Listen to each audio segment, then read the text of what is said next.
to Coronavirus The Rundown. I'm Chris Stewart. Each day during this show, we're showcasing the unique impact that coronavirus is having on American communities. We'll also help clarify the rush of headlines. And today, we're looking at an order to fast-track treatments. The FDA is setting up large-scale clinical trials of a drug to treat coronavirus. President Trump asked the agency to fast-track treatments for COVID-19, so it's speeding up testing on certain drugs, including 2 drugs used for malaria and rheumatoid arthritis. One of the drugs is called chloroquine. The other is called hydroxychloroquine. Some hospitals are already trying them, saying they're a cheap and relatively safe option. Other countries have also used them on coronavirus patients. The drugs work by stopping coronavirus cells from invading and hijacking other cells. When cells are under stress, either infected or a cancer cell, they have to recycle proteins and energy in order to survive. And viruses can hijack that process to use proteins to build more copies of themselves. So one of the things we know that chloroquine is doing is blocking the recycling program. The treatment is not safe for people who have heart, kidney, or liver issues. And it's important to know the FDA has not approved any drugs to prevent, treat, or cure coronavirus at this point. A vaccine is also still a ways out. Meanwhile, a California company is hopeful the vaccine it developed could work. Amanda Brandeis is in the lab as scientists work to perfect it. Kate Broderick remembers the day she heard about a mysterious outbreak unfolding thousands of miles away. Absolutely, one of those moments that you distinctly remember, probably will forever. It was New Year's Eve. Little did I know, unfortunately, that 2 months on and it would be the crisis that it is right now. The Scotland researcher works at Inovio Pharmaceuticals in San Diego, a company that's made headlines before by creating vaccines for Zika, Ebola, and now the coronavirus. We really don't have 2 or 3 years to wait for a vaccine. So that's where we come in at Inovio Pharmaceuticals. We use DNA medicine technology. After Chinese researchers shared the genetic sequence of COVID-19, Inovio designed a vaccine in 3 hours. We use E. coli to actually make the DNA medicine. While traditional vaccines use the virus itself, this method puts the DNA inside the E. coli, which naturally replicates the medicine over and over. So we'll get about like a kilogram of paste. And then from here, you can see it's frozen right now, but it kind of just looks like peanut butter. The paste is then purified, leaving behind only the DNA medicine, which Inovio hopes to test in humans next month. Infectious diseases are global. They don't care about boundaries and borders. Everyone's affected from childhood all the way through seniors. Phyllis Arthur is the Vice President of Infectious Diseases and Diagnostic Policy at BIO, an association made up of about 1,000 companies. She's tracking nearly a dozen bio companies around the globe working on a coronavirus vaccine. She's following 8 companies trying to find a treatment and several others rushing to develop new tests to detect the virus faster. China, Japan, and South Korea also have domestic companies working on treatments and vaccines. Continued funding will also be critical. Broderick says while their Zika vaccine looked promising in humans, it never ultimately got FDA approval for broad public use. The cases of the virus really steadily declined. The problem for us there was that so did the funding. This is a point in our careers that we can actually truly, literally make a difference in saving people's lives, right now. If they make it that far, it too would be a day she'll never forget. Reporting in San Diego, I'm Amanda Brandeis. Amanda, thank you. And officials at Stanford are raising the red flag about a self-check test circulating on social media. This test says you can find out if you have coronavirus with a few simple steps, including holding your breath for more than 10 seconds. This test is being attributed to Stanford. However, the university says it has nothing to do with it. In some states, there has been a run on guns as coronavirus spreads. Olivia Fecto found many people are looking to protect their families. At Parma Armory Firearms, cases that typically hold guns are almost empty. I would say we're up 200-300% easily. Owner Robert Lee says there's been a big influx in traffic over the last 2 weeks. Not just at the range, but people wanting to buy guns from their showroom, including some who have never shot before. Dude, as fast as we can get a gun in, it's gone. People coming in, hey, do you have ammo? Do you have Do you have ear and eye protection? Do you have firearms? Do you have anything? We want to learn. He says he thinks people are afraid. People are coming in because they're very unsure. I mean, being told not to go to work, then being flooded at the grocery store, fuel dropping in price. Lines at gun stores and empty shelves are now a common sight in different parts of the U.S., from New York to Missouri.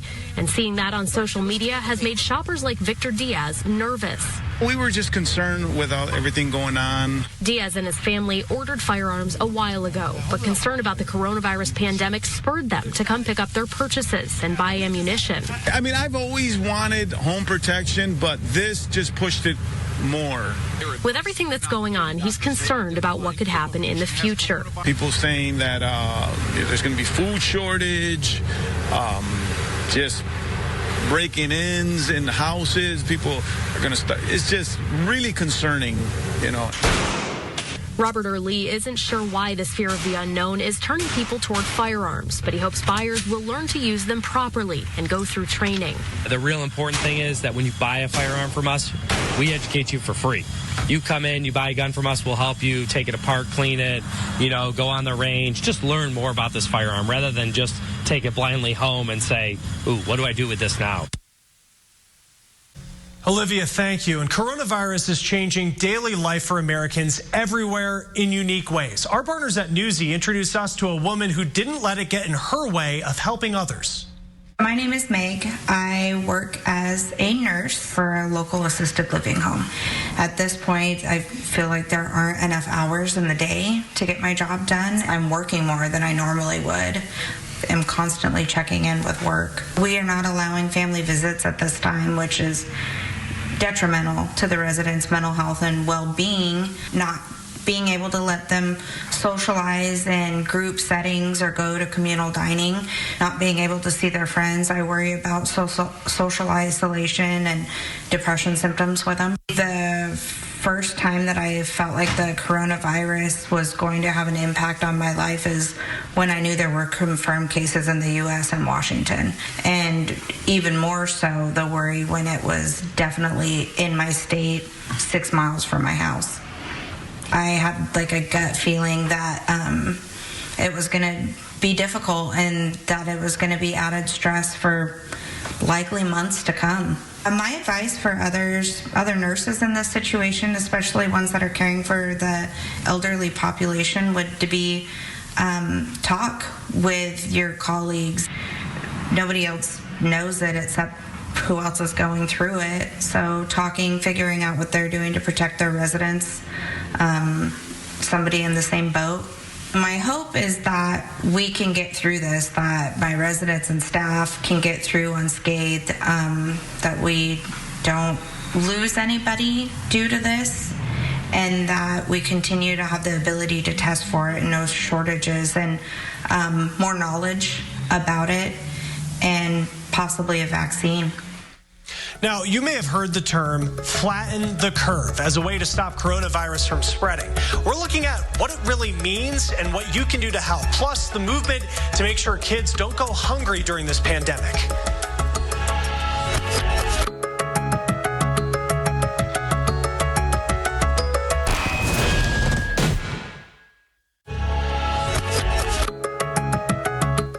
The coronavirus emergency is prompting Americans to take a closer look at health insurance plans.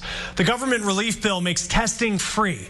People who need treatment are likely to get a bill even if they have health insurance.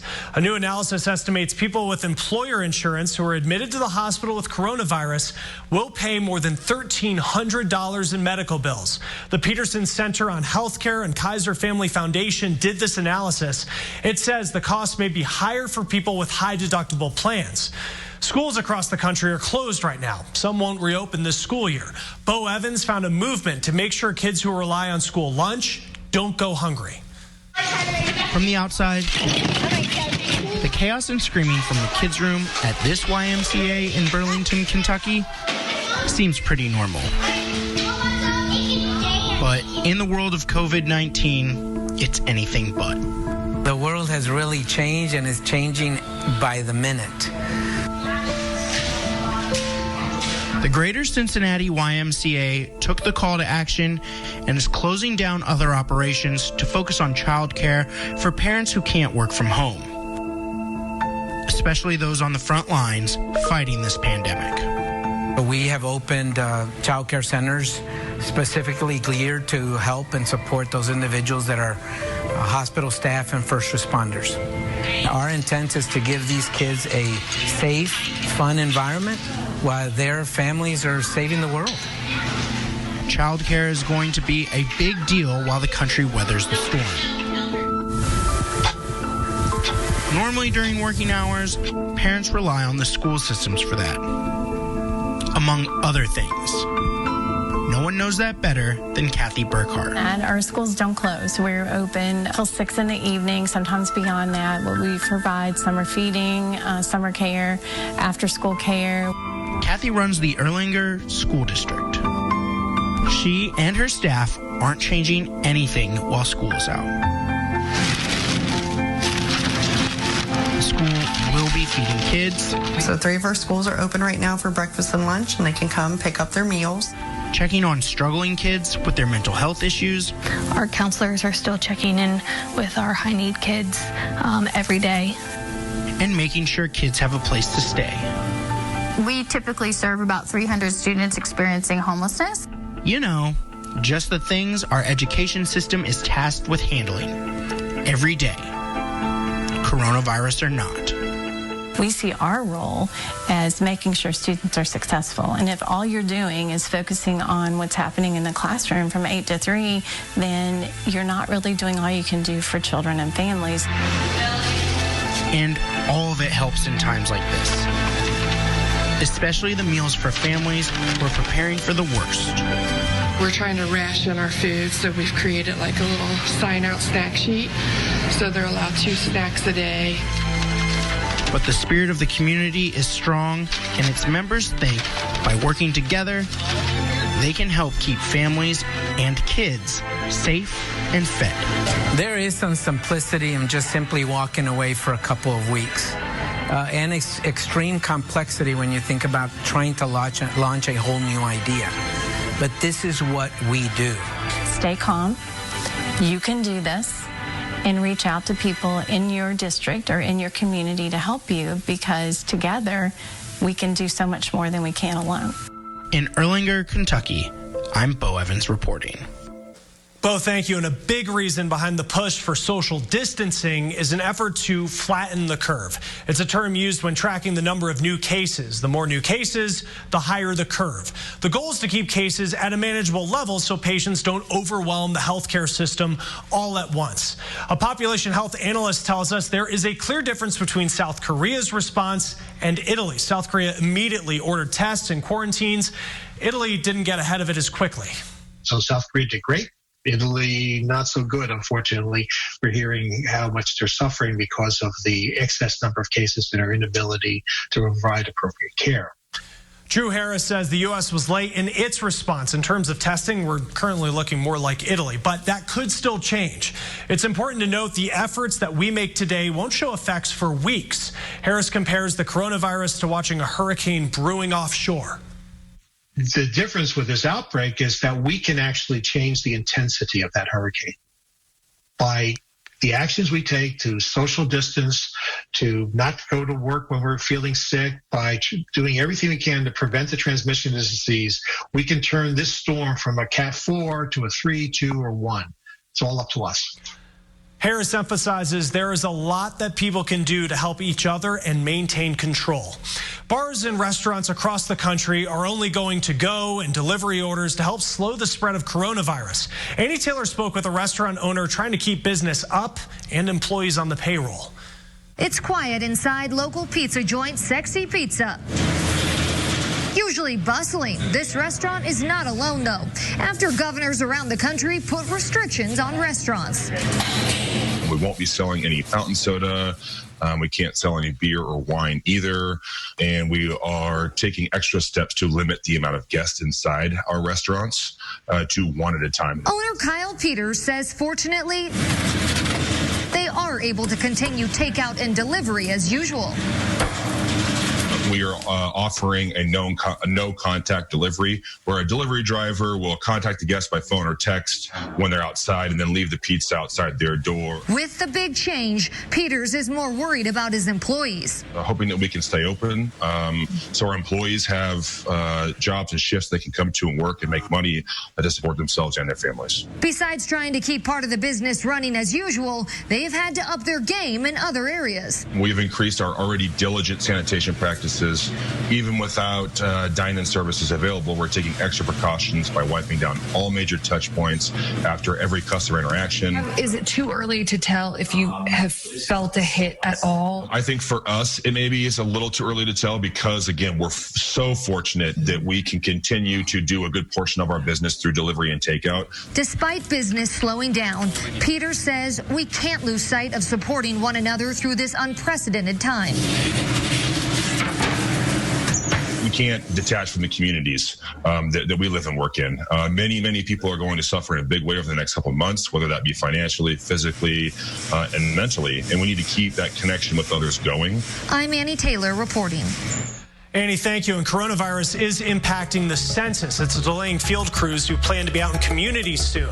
There's one way coronavirus could make the census more accurate. We'll talk about that next.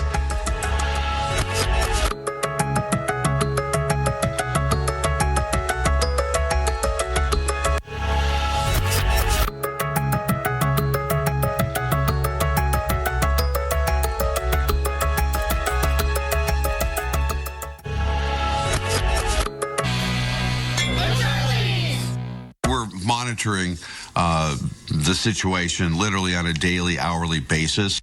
Because of coronavirus concerns, the U.S. Census Bureau is suspending all field operations until early April. Now, most census workers don't go out until May, but some are knocking on doors in more rural areas right now. The Bureau says it's also made training for census workers almost entirely virtual. We don't want to put anybody in the public at risk, and we certainly don't want to put our temporary workforce at risk in any way. Now, here's what you can do. In the meantime, the Bureau encourages everybody to respond to the census online, over the phone, or by mail. Almost all U.S. households should have their invitation at this point. The Bureau says it's already gotten more than 11 million responses. It says coronavirus could be helping turnout since actually so many people are at home. Now, of course, people are cleaning like crazy right now, but what about our gadgets? Phones are filthy. Well, I'm sorry, there's no other way to say it.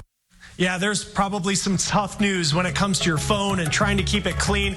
We're going to tell you the products that you can safely use next.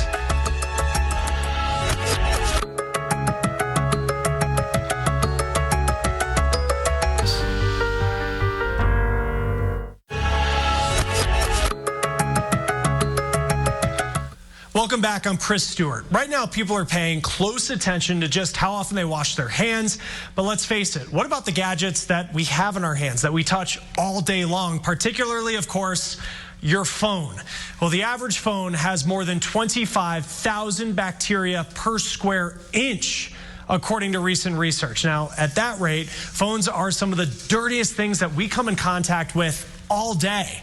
Now, that's more than what you find actually on a toilet seat, a kitchen counter, or doorknob.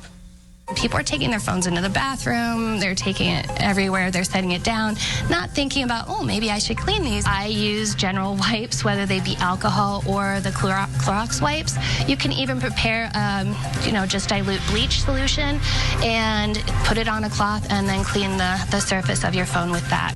It is nasty to think where your phone has probably been all day and what might be on it. But she says you should clean the whole phone and case for 30 seconds once a day. She also says there's no need to buy those UV light cleaners that you might starting to see pop up on social media ads. And that is all the time we have for today for Coronavirus The Rundown. We'll see you next time. I'm Chris Stewart. Thanks for joining us.